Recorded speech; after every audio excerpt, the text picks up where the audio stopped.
भगवत गीता सार अध्याय 1 श्लोक 2। संजय उवाच दृष्ट्वा तु पाण्डवानीकम् व्यूढं दुर्योधनस्तदा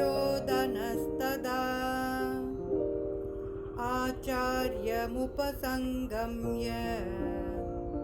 राजा वचनमब्रवीत्।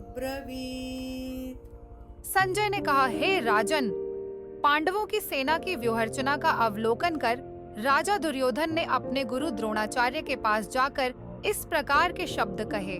धृतराष्ट्र इस बात की पुष्टि करना चाहता था कि क्या उसके पुत्र अब भी युद्ध करने के उत्तरदायित्व का निर्वहन करेंगे।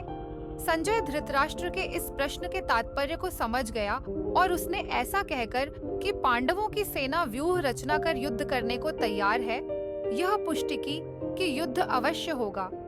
फिर उसके पश्चात उसने वार्ता का विषय बदलते हुए यह बताया कि दुर्योधन क्या कर रहा था। धृतराष्ट्र का ज्येष्ठ पुत्र दुर्योधन निर्दयी और दुष्ट प्रवृत्ति का था।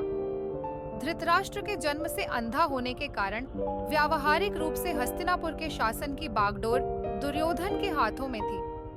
वह पांडवों के साथ अत्यधिक ईर्ष्या करता था और कठोरता से उनका दमन करना चाहता था ताकि वह हस्तिनापुर पर निर्विरोध शासन कर सके। उसने यह कल्पना की थी कि पांडव कभी भी इतनी विशाल सेना एकत्रित नहीं कर सकते जो उसकी सेना का सामना कर सके, किंतु अपने आकलन के विपरीत पांडवों की विशाल सेना को देखकर दुर्योधन व्याकुल और हतोत्साहित हो गया। ऐसे में दुर्योधन का अपने गुरु द्रोणाचार्य के पास जाना यह दर्शाता है कि वह युद्ध के परिणाम के संबंध में भयभीत था। वह द्रोणाचार्य के प्रति अपना आदर प्रकट करने का ढोंग करते हुए उनके पास गया, किंतु वास्तव में वह अपनी चिंता को कम करना चाहता था। इसलिए उसने अगले श्लोक से आरंभ होने वाले 9 श्लोकों में इस प्रकार से कहा,